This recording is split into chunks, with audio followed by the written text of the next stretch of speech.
ٹھیک ہے. تو یہاں پہ ہجرت کی امپورٹنس کے اوپر جو ہے وہ اس کو امپورٹنس جو ہے وہ بتائی گئی ہے کہ ہجرت کا دنیا اور آخرت میں جو ہے وہ کیا صلہ ہے وہ ہمیں یہاں پہ معلوم ہوگا. اسی طرح سے ہم 7ویں رکوع میں دیکھیں گے کہ وہاں پہ اللہ تعالیٰ نے کیا کہا کہ زمین اور آسمان میں 2 الہ نہیں ہیں. ٹھیک ہے, الہ صرف ایک ہی ہے. اور اس لیے کیونکہ ہم اس سے پہلے بھی جو ہے یہ والی ڈسکشن پڑھ چکے ہیں الحمدللہ کہ زمین و آسمان کی تخلیق جو ہے وہ اللہ تعالیٰ نے کی ہوئی ہے. اللہ تعالیٰ کے ساتھ کوئی بھی شریک نہیں ہے. تو جب کوئی شریک نہیں ہے تو پھر کسی دوسرے شریکوں کو اللہ تعالیٰ کے ساتھ شریک بھی نہیں کرنا چاہیے. تو کلیئرلی اللہ تعالیٰ نے کہہ دیا کہ زمین اور آسمان میں صرف ایک ہی الہ ہے, بس اسی کی عبادت کرو. پھر اس کے بعد جو ہے وہ کیا کہا گیا, اللہ تعالیٰ نے ایک اور پوائنٹ کی طرف نشاندہی کرائی ہے کہ اگر تو اللہ تعالیٰ کسی کے ظلم کا یا کسی کے گناہ کے اوپر اگر اللہ تعالیٰ آن دی اسپاٹ اگر کسی کو پکڑ لیتا تو یہ سمجھ لیں کہ اس دنیا میں نا انسان تو انسان, کوئی جانور بھی جو ہے وہ باقی نہ رہتا. اور پھر اس کے بعد جو ہے اس میں ہم دیکھیں گے کہ شرک کی حقیقت بتاتے ہوئے اللہ تعالیٰ نے 2 قسم کے جو آدمی ہیں ان کی مثال دی ہے. ٹھیک ہے, وہی اللہ تعالیٰ کی ایک روش کے اگزامپل کے تھرو جو ہے وہ اللہ تعالیٰ نے شرک کو جو ہے وہ ڈیفائن کیا ہے, اس کو سمجھایا ہے. پھر یہی جو ساری ڈسکشن ہے اس کے اینڈ پہ جو ہے وہ کیا کہا گیا کہ قیامت کے دن ہر امت کے لیے ان کے جو انبیاء ہوں گے وہ ان پہ شہادت دیں گے. سیم لائک جو امت محمدی ہے اس پہ بھی نبی کریم صلی اللہ علیہ وسلم یہ بھی گواہ ہوں گے. اسی طرح سے ہم لاسٹ والے جو رکوع ہیں ان میں ہم دیکھیں گے کہ ان میں ہمیں عدل و انصاف, احسان اور رشتہ داروں کے ساتھ نیکی کا حکم جو ہے وہ نظر آئے گا, اور برائی, بے حیائی اور ہر قسم کی سرکشی اور نافرمانی سے جو ہے وہ اللہ تعالیٰ کی طرف سے منع فرمایا گیا ہے. ٹھیک ہے, اور اسی کے ساتھ اللہ تعالیٰ نے یہ بھی کہا کہ عہد کی پاسداری کرو. اور پھر انہی ساری چیزوں کو ایک ایگزامپل کے تھرو جو ہے وہ سمجھایا گیا ہے. اگین ایک عورت کی جو ہے وہ مثال کے ذریعے سمجھایا گیا. اب وہ مثال کیا ہے, کس طرح سے اللہ تعالیٰ نے سمجھایا کہ اس عورت کی طرح نہ ہو جاؤ کہ جو کہ دن بھر جو ہے وہ اپنا سود کاٹتی رہتی ہے. ٹھیک ہے, سود کاٹتی ہے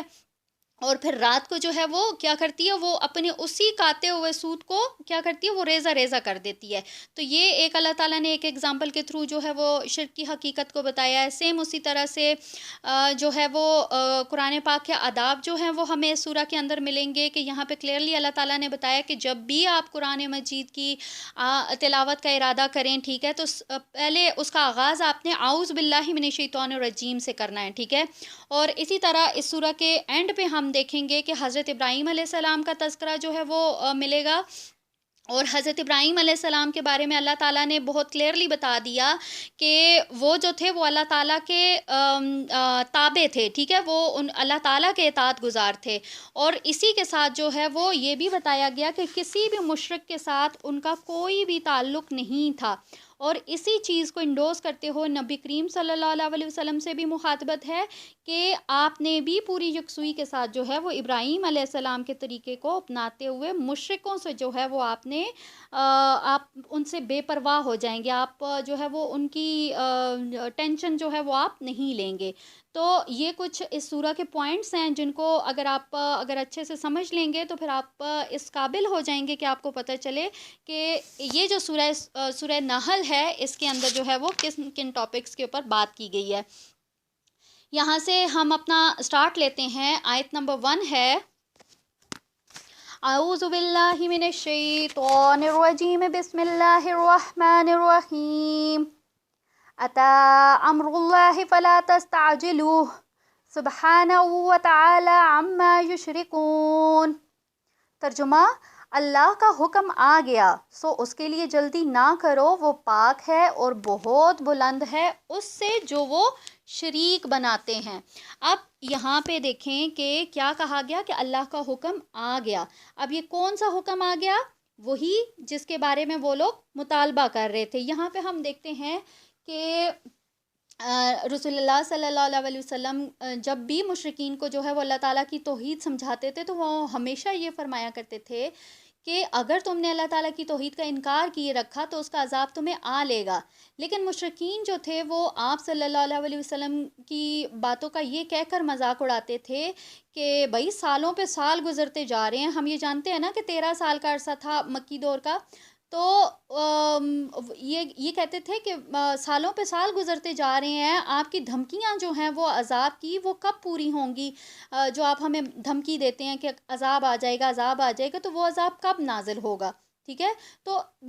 مطلب اس ڈھیٹ پن میں وہ اس قدر آگے بڑھ گئے تھے کہ ایک دن کیا ہوا کہ وہ بیت اللہ میں سارے جمع ہو گئے اور بیت اللہ کے غلاف کو جو ہے وہ کھینچتے ہوئے اس کو پکڑ کے جو ہے وہ انہوں نے کیا کہا کہ اے اللہ، اگر یہ تیرا دین یا یہ جو رسول ہے یہ اگر تیری طرف سے ہے تو پھر ہم پر آسمان سے پتھر برسا، ٹھیک ہے، ہمیں کسی ہولناک عذاب سے دوچار کر دے. تو جس کا جواب یہ دیا گیا سورہ انفال کی آیت نمبر 32 to 33 ہے کہ اللہ تعالیٰ جو ہے وہ اس لیے آپ لوگوں کو عذاب میں مبتلا نہیں کر رہا کیونکہ تم لوگوں میں اللہ تعالیٰ کا رسول موجود ہے، ٹھیک ہے. اور عذاب نہ آنے کی وجہ یہ بھی ہے کہ اس میں مسلمان بھی موجود ہیں جو کہ استغفار کرتے رہتے ہیں. تو یہاں پہ اللہ تعالیٰ ان ساری سچویشنز کے بعد جو ہے وہ یہ جو سورہ نحل ہے تو اس میں کلیئرلی ان کو یہ بتا دیا کہ وہ وقت تو آ گیا ہے، ٹھیک ہے، کہ جس کا تم مطالبہ کرتے تھے وہ وقت آ گیا ہے، لیکن پھر بھی تم لوگ اپنی طرف سے اس میں جلدی نہ مچاؤ، ٹھیک ہے. اور پھر آخر میں کیا کہا کہ وہ پاک ہے اور بلند و بالا ہے اس شرک سے جو وہ کرتے ہیں. آیت نمبر 2 ہے، اور وہ اپنے حکم سے وحی کے ساتھ فرشتوں کو اپنے بندوں میں سے جس پر چاہتا ہے نازل کرتا ہے. لوگوں کو متنبع کرو کہ بے شک میرے سوا کوئی معبود نہیں، لہٰذا مجھ ہی سے ڈرتے رہو. اب یہ جو آیت نمبر 2 ہے اس کو بہت اچھے سے سمجھنے کی ضرورت ہے، ٹھیک ہے. سب سے پہلے اب یہاں پہ ہم دیکھتے ہیں کہ اس میں عربک جو یوز کی گئی ہے اس میں کیا کہا گیا، ینزل الملائکۃ، ینزلو یعنی کہ وہ نازل کرتا ہے، ٹھیک ہے، ملائکۃ، ملائکہ کو بالروحی. اب یہاں پہ جو روح کا ورڈ استعمال کیا گیا اس کا کیا مطلب ہے؟ وحی، ٹھیک ہے. یہاں پہ جو اس کا مطلب لیا گیا وہ وحی ہے، ٹھیک ہے. پھر اس کے بعد آگے کیا ہے؟ من امرہ ہی. اب یہاں اس کا کیا امر ہمیں معلوم ہے کہ یہ حکم کو کہتے ہیں، ٹھیک ہے. تو یہاں پہ کیا کہا گیا کہ بالروح من امرہ ہی یعنی کہ اللہ تعالیٰ کی وحی، ٹھیک ہے. اب اس کے لیے کیا کہا گیا کہ اللہ تعالیٰ اپنی وحی کے لیے یا اپنے حکم کے لیے اپنے بندوں میں سے جس کو چاہتا ہے وہ اس کو چن لیتا ہے، ٹھیک ہے. اب جس طرح سے ہم دیکھتے ہیں کہ بنی اسرائیل کو یہی پرابلم تھی نا نبی پاک صلی اللہ علیہ وسلم سے کہ ان کو کیوں چن لیا. تو یہاں پہ اللہ تعالیٰ نے اس چیز کو جو ہے وہ کلیریفائی کیا ہے کہ اللہ تعالیٰ جس کو چاہتا ہے وہ اس کو چنتا ہے، ٹھیک ہے، اور جس کو چنتا ہے تو پھر اس کی طرف وہی بھی آتی ہے، ٹھیک ہے. تو یہاں پہ یہ جو لفظ امر استعمال کیا گیا، ٹھیک ہے، حکم، تو اس کو بھی سمجھنا بہت ضروری ہے. اب یہاں پہ ہم دیکھتے ہیں کہ سورہ اعراف کی آیت نمبر 54 میں کیا کہا گیا، الا لہ الخلق والامر. اب اس کا کیا مطلب ہے کہ آگاہ ہو جاؤ، اسی کے لیے خلق ہے اور اسی کے لیے امر. اب یہ جو دونوں ورڈز ہیں خلق اور امر، ان کو سمجھتے ہیں کہ خلق کیا ہے اور امر کیا ہے، ٹھیک ہے. تو یہاں پہ ہم یہ دیکھتے ہیں کہ یہ جو خلق اور امر ہے یہ دو ایک عالم ہیں، ٹھیک ہے. یہ ان کو یہ سمجھ لیں کہ یہ دو سچویشنز ہیں. اب یہاں پہ ہم دیکھتے ہیں کہ جو عالم امر ہے، ٹھیک ہے، اس میں اگر ہم اس کو سمجھیں تو اس میں کیا ہے کہ اس میں آپ کو وقت بالکل بھی درکار نہیں ہے، ٹھیک ہے. اگر تو اللہ تعالیٰ نے کسی کام کے کرنے کا سوچا ہے تو وہ کام جو ہے وہ اس کے ہونے میں جو ہے کوئی بھی وقت نہیں لگے گا، ایون لمحہ بھی نہیں لگے گا. ہم یہ بات جانتے ہیں نا کہ اللہ تعالیٰ اگر کسی بات کا ارادہ کرتا ہے تو وہ اس کے لیے صرف کہتا ہے کن تو وہ فیکون ہو جاتا ہے، جیسے کہ ہم نے سورہ یاسین میں دیکھا، ٹھیک ہے. سورہ یاسین کی آیت نمبر 82 میں تو اس میں بھی ہم نے یہ دیکھا کہ اللہ تعالیٰ جب کسی بھی کام کا ارادہ کرتا ہے تو وہ صرف اس کو کہتا ہے ہو جا تو وہ ہو جاتی ہے. تو یہ کیا ہے؟ یہ امر ہے، ٹھیک ہے. سیم اس کو ہم کیا کہیں گے کہ اس میں وقت درکار نہیں ہے، صرف جو ہے وہ اللہ تعالیٰ کا حکم ہوگا تو وہ کام ہو جائے گا. لیکن اس کے اگر اپوزٹ اگر ہم دیکھیں خلق کو تو خلق جو ہے وہ بھی اللہ تعالیٰ کی طرف سے ہی ہے، ٹھیک ہے، لیکن یہ وہ والی سچویشن ہے کہ جس میں آپ کو وقت چاہیے ہوتا ہے، ٹھیک ہے، جیسے کہ ہم نے یہ پیچھے سورہ میں پڑھا تھا کہ اللہ تعالیٰ نے زمین اور آسمان کو 6 دنوں میں بنایا، مینس اس میں 6 دنوں کا وقت درکار تھا، ٹھیک ہے، 6 دن لگے زمین اور آسمان کو بننے میں. اگر اللہ تعالیٰ چاہتا تو 6 سیکنڈ میں بلکہ 1 لمحے میں اس کو بنا سکتا تھا، لیکن نہیں، مطلب پورا ایک پراپر ایک پوری ایک جو ہے وہ پلاننگ سے ہوا، اس کے لیے وقت لگا. سیم اسی طرح سے اگر ایک اور ایگزامپل کے تھرو دیکھیں تو ہم دیکھتے ہیں کہ جیسے کوئی بھی ایک پودا ہوتا ہے، ٹھیک ہے، اس کو بیج ہوتا ہے، ٹھیک ہے، بیج ہم بوتے ہیں، بیج سے پودا نکلتا ہے، پودے سے پھر درخت بنتا ہے، ٹائم لگتا ہے نا. تو کچھ باتیں ایسی ہیں، کچھ امر ایسے ہیں کہ جن میں آپ کو وقت درکار ہے، ٹھیک ہے، اور کچھ امر ایسے ہیں، کچھ حکم ایسے ہیں کہ جن میں آپ کو وقت بالکل بھی نہیں چاہیے، ٹھیک ہے. تو یہ دو ایک سچویشنز ہیں، ایک عالم خلق اور ایک عالم امر. تو یہاں پہ کیا استعمال کیا گیا کہ اللہ تعالیٰ جو ہے وہ یہاں پہ جو روح کا استعمال کیا گیا ورڈ، ٹھیک ہے. تو یہاں پہ ہم دیکھتے ہیں کہ یہ جو روح کا تعلق ہے، یہ اس کو بھی ہم دیکھیں گے کہ اس کا جو تعلق ہے وہ عالم امر سے ہے، ٹھیک ہے. اب یہ جو عالم امر ہے اس کو سمجھنے کی ضرورت ہے کہ اس میں جو ہے وہ ہمیں صرف 3 چیزیں جو ہے ان کو سمجھنا ہوگا، ٹھیک ہے، کہ عالم امر میں صرف 3 چیزیں ہیں. نمبر 1 ملائکہ، نمبر 2 روح، اور نمبر 3 وحی، ٹھیک ہے. اب یہاں پہ ہم دیکھتے ہیں کہ اس آیت میں بالروح من امر، یعنی کہ حکم کے لیے روح کا استعمال کیا گیا، ٹھیک ہے، روح کا ورڈ استعمال کیا گیا. اب روح جو ہے یہاں ہم اس کا میننگ کیا لیں گے؟ وحی. لیکن ہم اس سے پہلے ہم نے دیکھا تھا، ہم نے سورہ بقرہ کے اندر دیکھا تھا، ٹھیک ہے، کہ اللہ تعالیٰ نے حضرت جبرائیل علیہ السلام کے لیے روح کا ورڈ استعمال کیا تھا، ٹھیک ہے، جس میں ان کے لیے روح القدس کا ورڈ استعمال کیا گیا، یعنی کہ اللہ تعالیٰ نے ایک فرشتے کے لیے روح کا ورڈ استعمال کیا. سیم اسی طرح سے ہم انشاءاللہ تعالیٰ کے جو آگے سورہ شورا ہے اس میں ہم دیکھیں گے کہ وہاں پہ اللہ تعالیٰ نے حضرت جبرائیل علیہ السلام کے لیے روح الامین کا ورڈ استعمال کیا، ٹھیک ہے. تو یہاں پہ کیا ہوا کہ یہ اس آیت میں کے اندر جو روح کا ورڈ استعمال کیا گیا ہے وہ کس کے لیے؟ وہ وحی کے لیے ہے.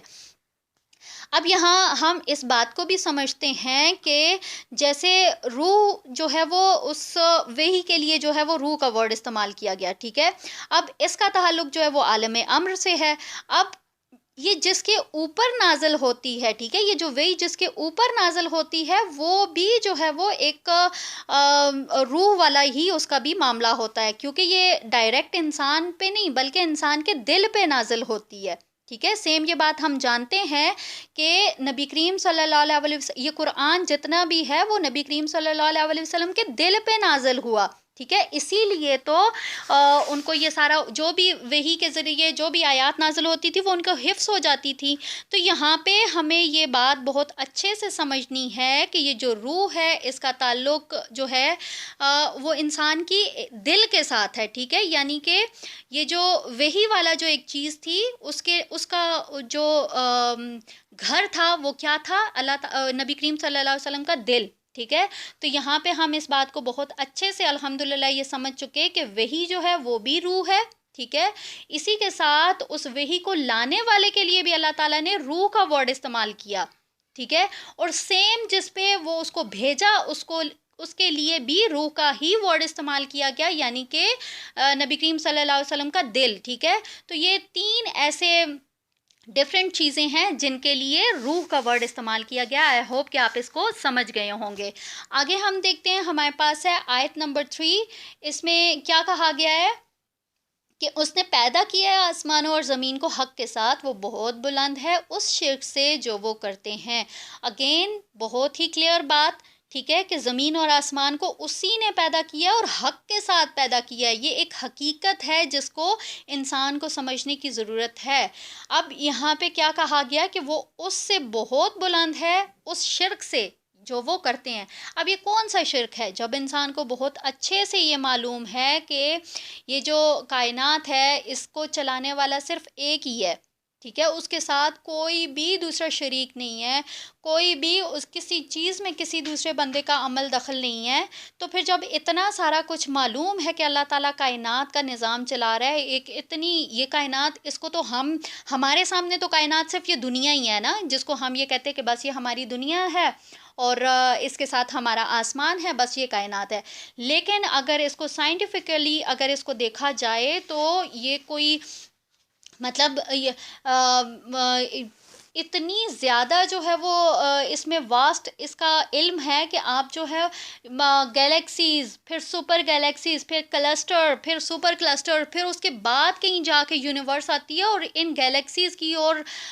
یہ کلسٹرز کی بھی جو تعداد ہے وہ ملین بلینز میں ہے، ٹھیک ہے۔ تو ہم اگر صرف یہ کہتے ہیں کہ ہم جو ہے یہ صرف ایک دنیا ہی ہے، سمپل ایک دنیا ہے، اور اس کے بعد بس جو ہے وہ ایک آسمان ہے بس، تو ہمارا جو تھنکنگ ہے وہ بہت محدود ہے، ہمارا علم جو ہے وہ بہت ہی محدود ہے۔ تو یہاں پہ اللہ تعالیٰ نے کیا کہا کہ اتنا سارا کچھ معلوم ہونے کے بعد بھی جو ہے وہ اللہ تعالیٰ کے ساتھ شرک کرتے ہیں۔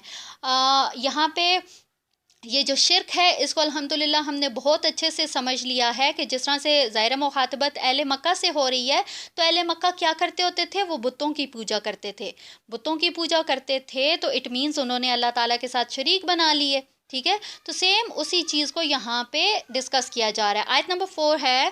کہ اس نے پیدا کیا ہے انسان کو ایک گندے پانی کی بوند سے، پھر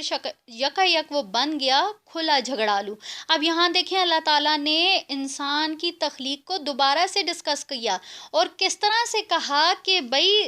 ایک حقیر جو پانی ہے، یہ ایک حقیر قطرہ ہے جس سے ایک انسان کی جو ہے وہ تخلیق ہوتی ہے، لیکن جب وہ انسان تخلیق کے سارے مراحل پورے کر لیتا ہے پھر اس کے بعد جو ہے وہ جھگڑالو بن جاتا ہے۔ اب یہ جھگڑالو ان دا سینس کہ وہ اللہ تعالیٰ کے ساتھ جھگڑتا ہے، ظاہر ہے وہ اللہ تعالیٰ کی مانے گا نہیں، وہ اپنی چلائے گا، وہ اپنی مرضی کرے گا، تو وہ جھگڑا ہی ہے نا۔ تو یہاں پہ اللہ تعالیٰ نے دوبارہ سے جو ہے وہ انسان کو انسان کی حقیقت بتائی ہے کہ یہ حقیقت ہے تمہاری، ٹھیک ہے، اور اس کے باوجود جو ہے وہ تم اکڑتے ہو، تم غرور و تکبر کرتے ہو، اور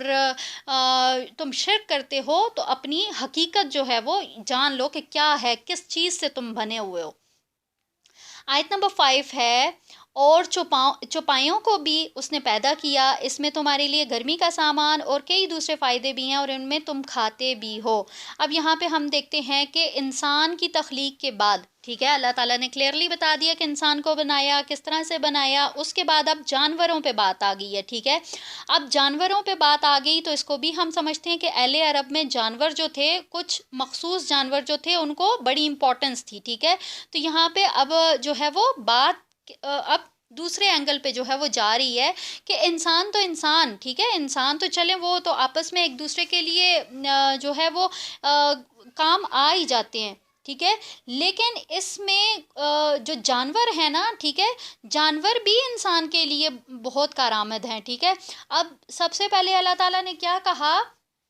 ٹھیک ہے، کہ وہ تمہارے لیے گرمی کا سامان اور کئی دوسرے فائدے بھی ان میں جانوروں میں ہیں، ٹھیک ہے۔ اب اس میں کیا ہے گرمی کا سامان کیسے؟ ہم دیکھتے ہیں کہ بہت سارے جانور ایسے ہوتے ہیں کہ جن کے بالوں سے یا ان کی اون سے جو ہے وہ سردیوں میں بچنے کے لیے گرم لباس جو ہے وہ بنایا جاتا ہے، ٹھیک ہے۔ اگر ہم یہاں پہ دیکھیں تو اگر اسپیسیفکلی اگر عرب کی بات کی جائے تو وہاں پہ ہم دیکھتے ہیں کہ خانہ بدوش والا سارا سسٹم تھا، ٹھیک ہے۔ تو سفر کے دوران یہ لوگ لباس کے لیے اور جانوروں کی کھالیں جو تھی وہ خیموں کے لیے بھی جو تھے وہ یہ لوگ یوز کرتے تھے، ٹھیک ہے، بلکہ اپنے وہ خیمے بنانے کے لیے اور اپنے لباس کے لیے، اپنے ایون ان جانوروں کو کھانے کے لیے بھی جو تھے وہ ان جانوروں کو استعمال کرتے تھے۔ تو یہاں پہ اللہ تعالیٰ نے کیا کہا کہ یہ جو بھی چیزیں ہیں یہ ایک انسان کے لیے ہیں، ٹھیک ہے۔ اگلی آیت اگر ہم دیکھیں گے تو اس میں ہمیں کلیئرلی بتا دیا گیا کہ یہ جو جانور ہیں وہ کس لیے تخلیق کیے گئے ہیں، کہ وہ تمہارے لیے ان میں بڑی شان و شوکت ہے، اور جب تم شام کو انہیں چرا کر لاتے ہو اور جب صبح کے وقت چرانے کے لیے لے جاتے ہو۔ اور اب یہاں پہ اگر ہم دیکھیں تو اب اس آیت میں جو ہے وہ بتایا گیا کہ یہ جو جانور ہیں یہ ایک انسان کے لیے